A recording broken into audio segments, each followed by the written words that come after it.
Hello, everyone. This is Edward Tahmizian. I'm the Vice President and Social Media Manager for the Board of Directors for Internet Infidels. And today, for the second time, I'm going to be interviewing the legendary Dr. Robert M. Price. Thanks for being on the show again, sir. Oh, it's always a delight. As once I was asking Bart Ehrman if he was okay with my writing the book that came out as Bart Ehrman Interpreted, and he said, "Oh yeah, sure. I love seeing my name in print." And the same with me. Any chance to shoot my mouth off, and I'm there. There you go. That's how you do it. All righty. And then we shall begin the questioning. All righty. So, for our first question, could you talk about your ideas about a mythical savior and atonement in your new Varieties of Mythicism anthology? Hmm. Yeah, I think that. Well, once I made a smart aleck crack about how if the event of the crucifixion, the resurrection, anything in the Bible was simply verified as an event, as if that could happen, Yeah. what would that get you? Why would that be important, more religiously significant than somebody discovering the abominable snowman or finding UFOs? It would be sort of paranormal, but why would it not be more than why wouldn't it be just a freak phenomenon? Well, there has to be a distinct level of meaning that engages us in, and Jung, I think, explains that real well. That the myths present us with archetypes and thereby enable us to access them in our brain structure, the collective unconscious, he called it. These images, a stock of them, is embedded in everybody, not necessarily any mystical thing, but just in terms of the hard wiring of the human brain. Just like we have a language facility that we can make up sentences we've not heard before and so forth. And he said that the point of myths and artwork and poetry and so forth is to expose us to those archetypes. And I always like to compare that to, I don't know if this is even done anymore, but I remember years ago with a computer I had, there was a thing called, well, no, let me take that in a slightly different direction. You open up a new computer, just as I was doing very painfully, and you see all kinds of little symbols, icons, we call them, that you have to click on to be able to use the program, whatever it is, and search or compose or look up files, whatever. Until you click on those icons, you're not making full use of the computer. You've got to click on them. Well, how would you click on these deeply embedded archetypes? And Jung says you have to do that. Who knows why? But these things are buttons you push to bring you closer and closer to maturation or individuation, as he called it, to make the flower blossom and to make you a mature person. And so that religion, like Freud talked about the neurotic character of religion and the self-deception, but Jung, Freud was obviously very negative about religion, but how could his pupil Jung be so positive about it? Well, he dealt with a different aspect of it, this depth psychology aspect that is wholesome and not neurotic, but in seeing mandalas, myth patterns, all sorts of things, we are somehow growing because some of them give us a map for living, like the hero journey with Joseph Campbell. That's right out of Jung. And it's a kind of a guidebook for taking the risk and accomplishing things and advancing in life. And so how do we click on them?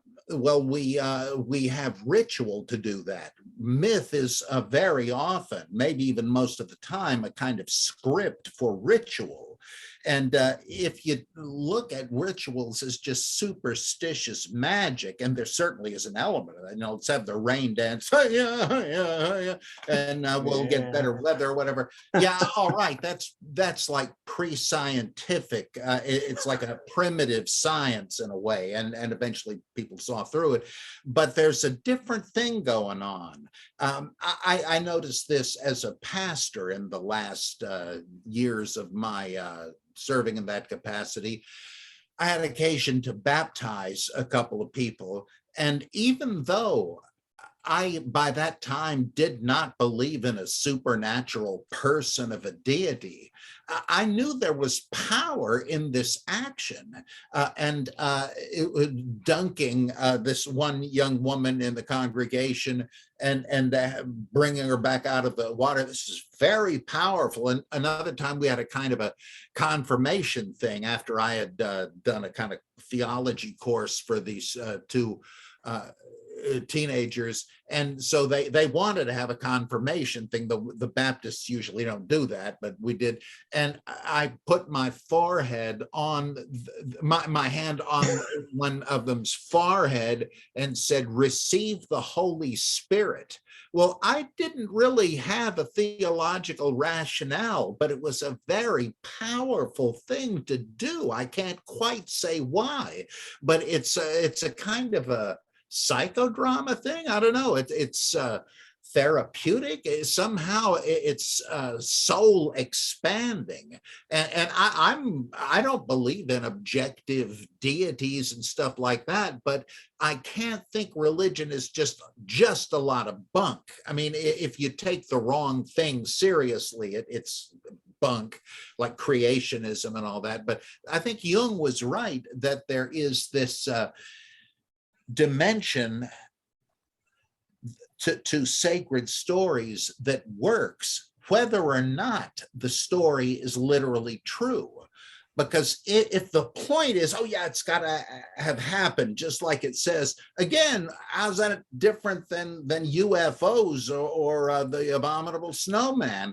No, it has to have this transformative dimension.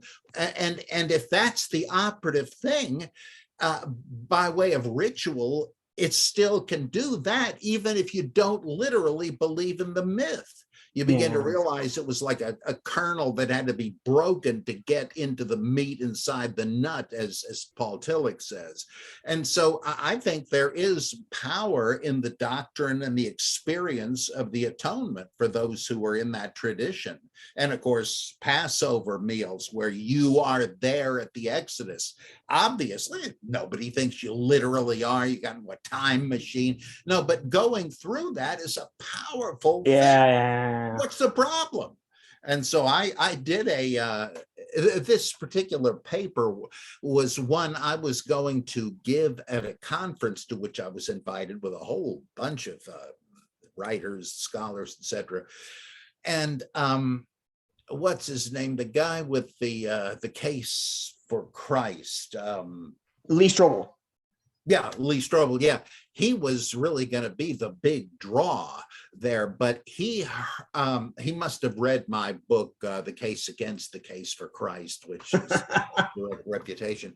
When he heard that I was going to be there, he said, "Oh no, sayonara, I'm not participating." Sayonara. And that was it. It just deflated the tire, and there was no conference.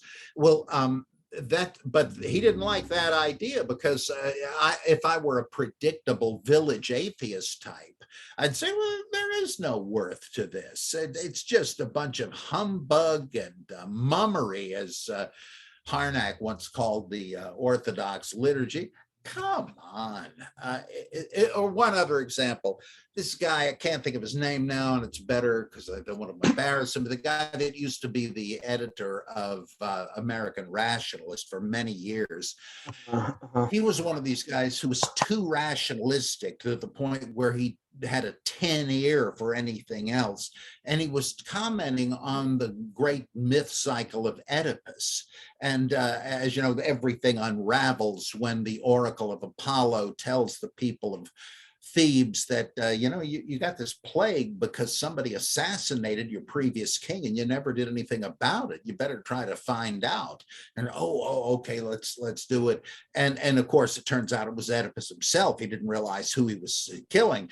And this guy, this writer said, boy, how stupid was that? If this had been written by somebody in the modern day, he'd realize that the plague that was plaguing them could be dealt with medicine and science. Please, come on, don't you see that's not what it's about? So I'm pleading for the efficacy of myth and ritual. Not that everybody has to do it. I'm not some sort of even liberal religious imperialist. If that doesn't resonate with somebody, well, ignore it. What the heck? I don't care. People are different. But when it works, I think that's how it works. Gotcha. All righty. Very good answer to that question. You're just like John Dominic Carlson. You get very long, good answers to questions. I like that. Our viewers can get At a least long. lot out. Yeah.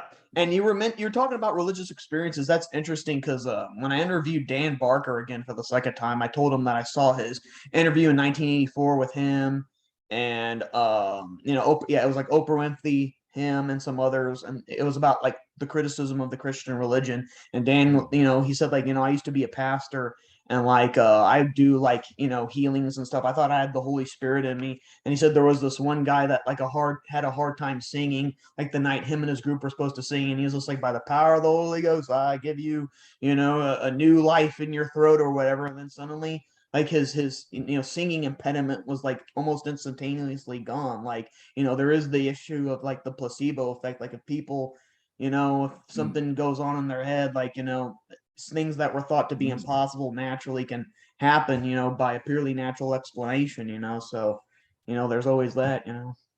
Yeah, as William James said in his book, The Varieties of Religious Experience, he said about like the conversion process, which he thought was perfectly explicable psychologically. And he said, I don't see why Methodists need to take exception. I mean, what they're saying is real. It's just a different explanation.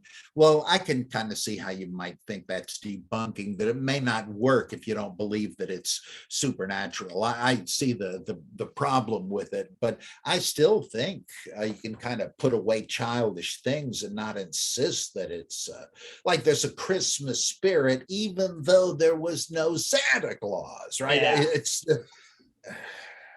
so I think there's that element that some people have a 10 ear to. I guess I can get along without it. I don't think they must have it, but it does often work, and I think that's why.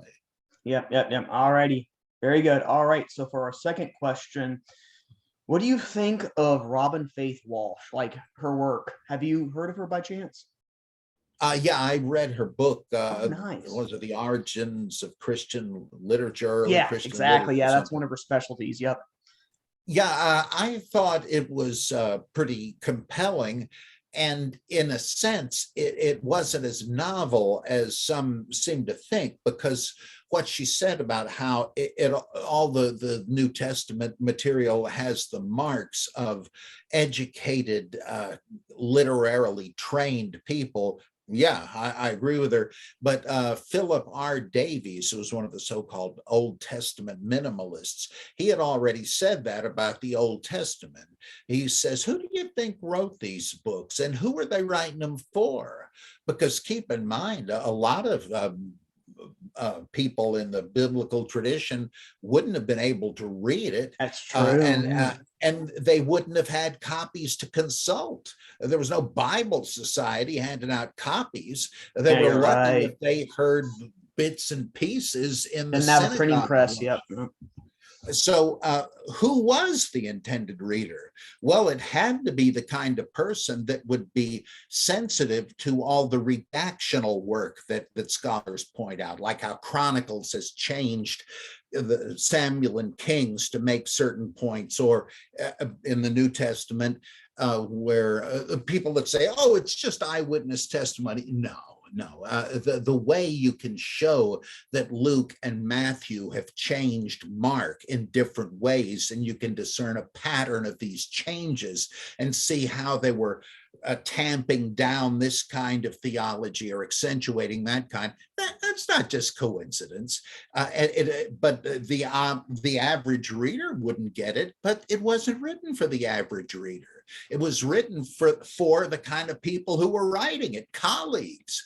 It's sort of like, would any layperson, no matter how intelligent, have the patience or the interest to pore over academic papers presented at the Society of Biblical Literature? No, they're not interested in the Bible for that, and there's no particular reason they should be. I love it, but I don't expect everybody to. Same thing.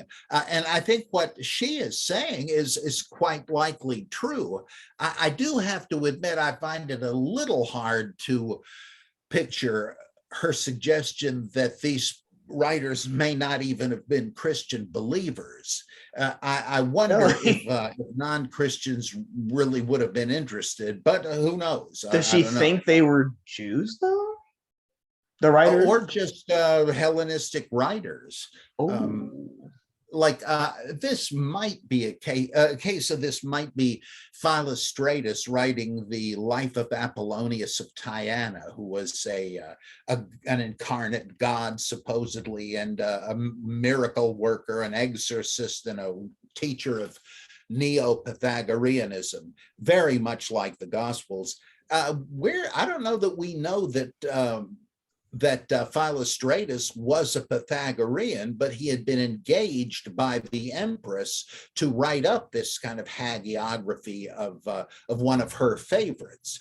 She had a shrine with statues of Abraham, Jesus, Orpheus, and Apollonius. Pretty interesting.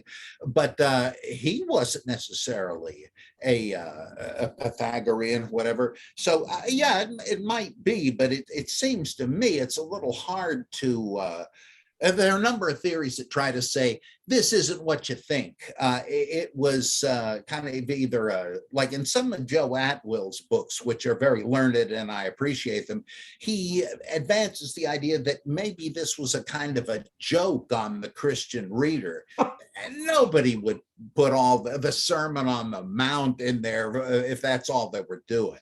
Or it's sort of an intelligence test to see if people could really figure it out. It wouldn't read like this if that were the case. So I am hesitant about her theory that somehow just educated Hellenistic writers would write these, but she could be right though. I tried to read the book carefully, but I was left a little doubtful, but it's almost immaterial. She is trying to say this is not what the form critics, she makes a big deal out of this, rightly. It's not like just oral folk traditions in a religious community. That's sometimes that's a helpful lens through which to view it, but it is so sophisticated that I think she's got a point. It's just not absolutely original, but so what? Is she a mythicist by chance, or is she sympathetical to the view, or is she believe like Barterman, like there was a real Jesus? He thought he was the Messiah. I forget whether she says that or not. Yeah, I know, because it almost kind of like, I think I saw her giving a presentation because she is a professor at Miami University, and it almost seemed like she was kind of like hinting at barrier, like the whole thing, was just, it didn't exist. Like, I guess she might have the view that, Jesus was just allegedly this, this being from the nether realms who just visited people in Revelations and stuff like that. I don't know. Yeah, that'd be interesting. Asclepius, that's what they thought about him. Gotcha. Alrighty, yeah, I'll have to, hopefully one day I could maybe do an interview with her. I'd like to get a second opinion on, mythicism and stuff. All righty, sounds good. All right, and then for our third question, what do you think about the account where Peter does a miracle battle with Simon Magus? Do you know the exact extra New Testament book that's referencing? I remember reading it in there. I think it's in the Acts of Peter. Okay, that makes sense. And when was that approximately written? Like sometime we think in the second century, Second not century, okay. necessarily long after the canonical book of Acts. And there were several other apocryphal Acts of the Apostles.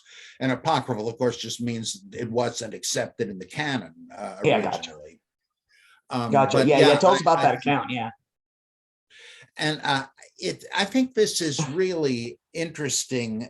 And I have a book coming out soon called The Gospels Behind the Gospels, where I'm taking a somewhat different look at the possibility of pre-gospel narratives, whether written or oral, that were more consistent than the canonical gospels, which each one seems to have a kind of an inconsistent view of Jesus.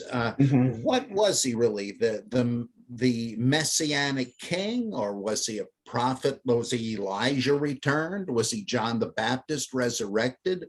Et cetera, et cetera. Was he a God? Was he the Logos? There are several different views, and just outside the canon, was he a docetic Gnostic revealer, a kind of an angel on earth? Because you can find things that sure seem to point in those directions, cheek by jowl, in the various gospels. And my theory here was, suppose that's because they were using earlier narratives that were consistent, and they decided to take one from column A and one from column B and combine them. That's sort of a cousin to the older theory that the Jesus figure is a composite of various historical individuals, which is possible too. But what I did was to put together all the stuff in the different models, like what kind of stuff points toward Jesus being the returned Elijah? Well, there's several things, actually.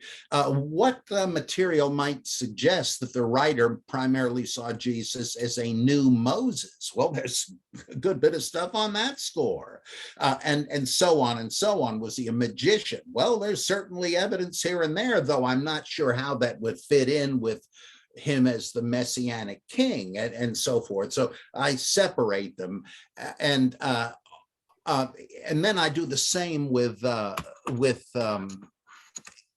a very intriguing passage in 1 Corinthians where the writer, supposedly Paul, says, "My brethren, I hear there are divisions among you, that one says, I belong to Paul, I belong to Apollos, I am of Cephas, I am of Christ."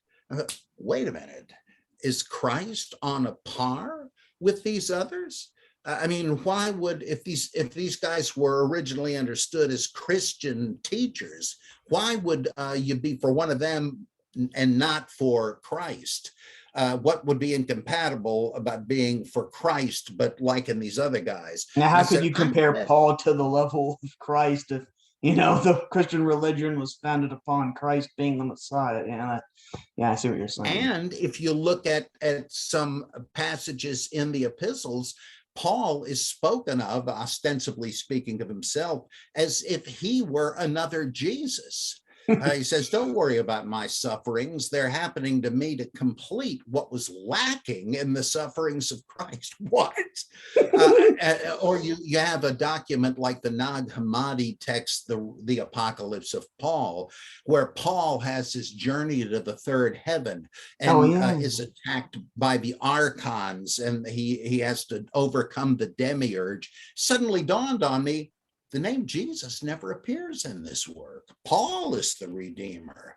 And various other things made me think, hey, this comes from a time when they were all menu choices. And later on, they established a hierarchy and subsumed these other originally independent characters as servants of Christ. I mean, all critical scholars think that's what happened with John the Baptist. I mean, his sect of the Mandeans survives today, and they think Jesus was a false prophet, John was a true one.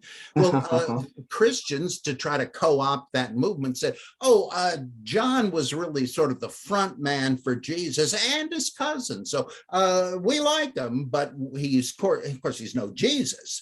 And I wonder if that's what happened with all these guys. I'm finally getting to the point, believe it or not. It seems to me that in the book of Acts, where you have Peter telling off Simon Magus, that he said it was Simon's magician. Gee, how did you do that trick of laying hands on people and they start prophesying and stuff? I'll be happy to pay you for your professional secret. And Peter says, what? Literally, to hell with you and your money. You have no role in this matter. I can see what's awaiting you, buddy. You're going to be chains of darkness. And no, please pray to the Lord that it may not happen. Well, I think that they have skated over an original version of the story where Simon was forced off stage because it said he had won the allegiance of the Samaritans by his magic or his miraculous feats. And then Philip and then Peter come and steal the show. How'd they do that? It must have been beating him at his own game. But we don't actually hear that anymore, but we do in the Acts of Peter. And I believe another one too, where it's like anything you can do, I can do better. And each is imitating the other guy's miracles, like Moses and the priests in Egypt in Pharaoh's court. I bet that was part of the original story that Acts has tailored. And then you find, like scholars have known since the 19th century, that Acts parallels Peter and Paul, that each preaches to the Gentiles, each has a miraculous escape from prison, each raises somebody from the dead, each heals a cripple. Each heals with bizarre means, like Peter's shadow heals people, Paul's handkerchiefs heal people, like right out of Oral Roberts, and all these weird parallels. And it suddenly dawned on me writing this book, I bet this is just reshuffling the material from the miracle contest, because I think it's pretty clear that Simon Magus was really supposed to be Paul. Okay. And so that's where they got this, but they've sprinkled them through the book of Acts because the author is trying to reconcile the Gnostics and the Catholics, the Simonians and the Petrinists, so to speak. And so there's all sorts of weird things going on there. And that's where I think the miracle contest came from. It wasn't any kind of history. There were people, charlatans, who did fake miracles in the ancient world.